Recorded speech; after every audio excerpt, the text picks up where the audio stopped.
From first light to last dusk, the day was not your own. This is what it meant to live as a slave in ancient Egypt. Every hour accounted for, every choice small, every task repeated until your body remembered it better than your mind. This was not the life of a grand builder celebrated in inscriptions, nor the life of a farmer whose name was remembered in temple records. It was a quieter, harsher rhythm, anonymous, routine, yet still human in its small sparks of self. Tonight, we'll walk through the day together. We'll see what slave meant in Egypt, a word that covered debt bondage, war captivity, and forced service on great estates. We'll follow the morning bellies filled with little more than bread and water, the tools pressed into hands, the rising heat that pressed back. We'll pause in the long hours under sun, watching the pace set by overseas tallies, and glimpse the rules that hem in each movement. And finally, we'll end in the small mercies of evening, gossip, laughter, a bowl of cool water, and the distant, almost unreachable hope of freedom. If you listen to our journeys through the lives of peasants and builders, this is another window into Egypt's past, one where routine was stricter, choices fewer, and survival itself a daily skill.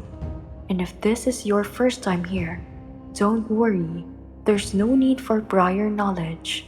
This is a calm, guided walk, respectful and humane, a way to understand how control shaped a life without reducing that life to chains alone. Stay with me. In the next few minutes, you'll know the sounds of a day when choices were small, when agency was limited, and yet when people still found sparks of dignity that carried them forward. To begin, we need to pause on the word itself. Slave in Egypt did not always mean what it later meant in Rome, or in other empires where people were bought and sold as mere property. In Egyptian records, the word appears in fragments, attached to different contexts, different arrangements of duty and control. There were war captives, brought from campaigns in Nubia or Canaan, who were set to work in the households or in state projects. There were Egyptians who fell into debt and pledged themselves, or their children, to serve until the balance was repaid. There were corvée laborers, technically free, but compelled to serve the state in periods of building, dredging, or transport. In each case, the pattern was the same. The person's labor was no longer their own to direct. They were bound, not always by shackles, but by obligation written into ledgers, spoken by overseers, and forced by custom. The law recognized them as people. They could marry, they could be named in records, they could even sometimes purchase or earn their freedom. But while in service, their time belonged to someone else. When scribes wrote of them, they did so bluntly. A household record might list a slave alongside livestock, one cow, one goat, one servant.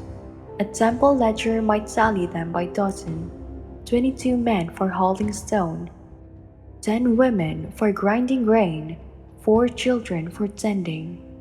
The names are rarely given. What survives are the numbers, the tasks, the rations issued, the overseers who measure their output. And yet, even within that system, there were gradations. Some worked in homes, cooking, cleaning, fetching water. Others were sent to fields, to weave, to quarry, to build. A few rose to positions of trust, managing stores, tending to children, serving as guards. Some even appear in records of manumission, freed by masters who rewarded loyalty or piety. Freedom was rare, but it was not impossible. Still, the rhythm was harsh.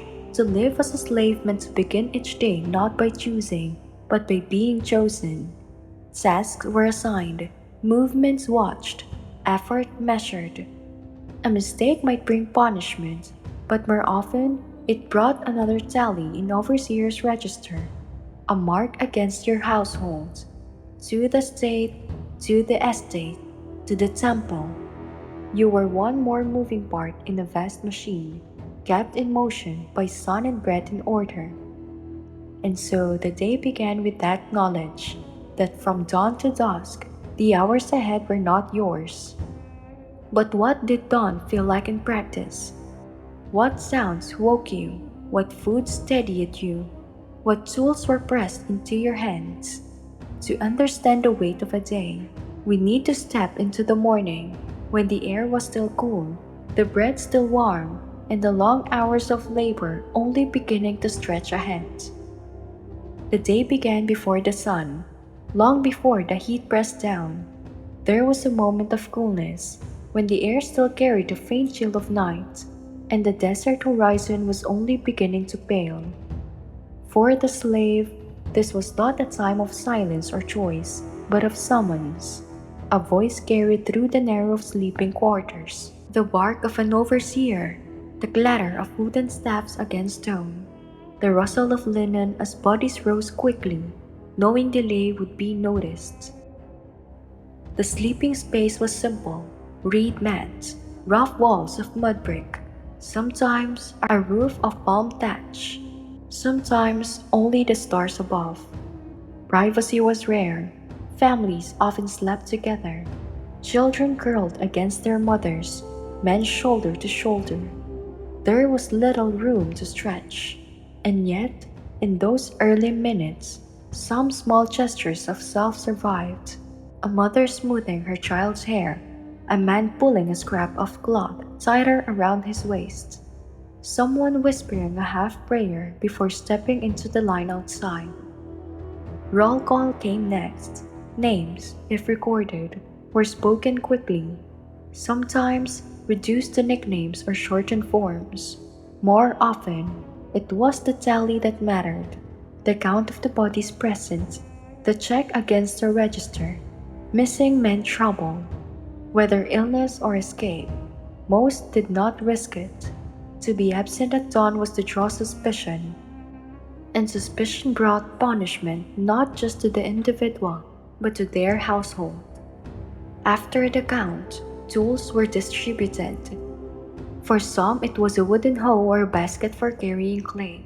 For others, a handmill for grinding, a spindle for weaving, a broom of bundled reeds for sweeping temple courts. None of these tools were finely made. They were worn smooth by countless hands before, and would be passed on again after. Each was heavy in its own way, not just in weight, but in the reminder that the day ahead would be long and repetitive. Breakfast was brief, more necessity than comfort. A small round of coarse bread, often flavored only by the smoke of the fire it was baked in. Sometimes onions, sometimes a handful of dates if rations allowed.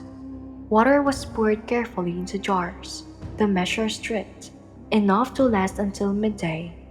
The bread filled the stomach, but not for long. Hunger would return, as it always did, but there was no lingering here, only the taste of grit between teeth and the knowledge that labor waited.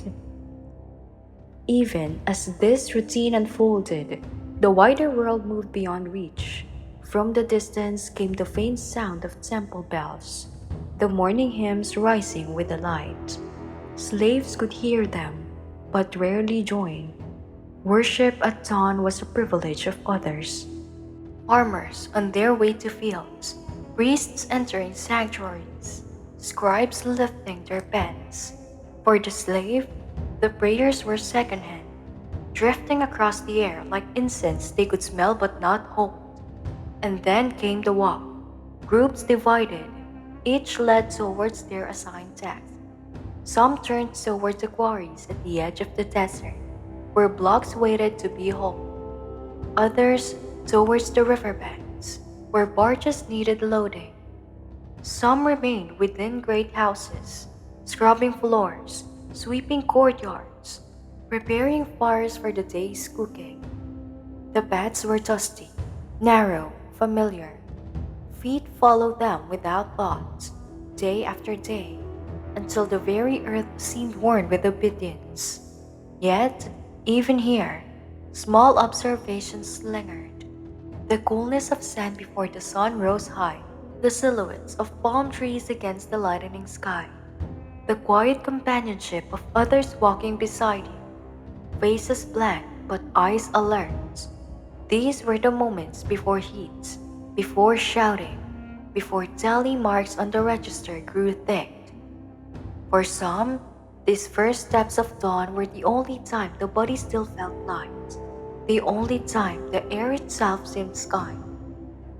But kindness did not last. The sun rose quickly, burning away the cool, pressing down with weight as heavy as stone.